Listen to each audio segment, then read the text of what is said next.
one thing is so reliable about Trump voters is that they will turn out and support the president no matter what. And I think that's a concern that Democrats should have come November. Joel and Kimberly have both sort of alluded to and laid this out that if we do find ourselves in November in the midst of a return, if you will, of COVID-19 combined with influenza, that could be a deadly combination.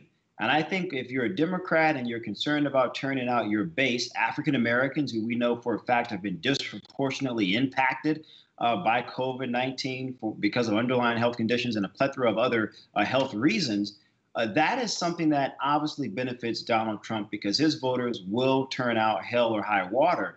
And so I think what Democrats have to do is begin the process of working with African Americans, working with other key constituents in those key battleground states to make sure that people complete the necessary documentation to fill out absentee balloting as soon as possible. That would be my advice if I was working for the Democratic side.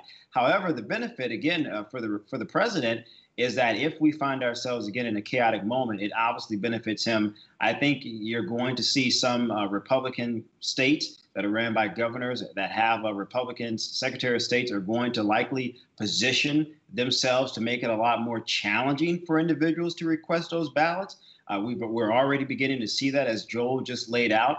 I do think that you're going to see some Democratic-leaning organizations contest those things in the court. So I think come November, this could be a really tricky situation where if it is so close, Anthony, I do believe you could have both sides contesting this going all the way up to the Supreme Court.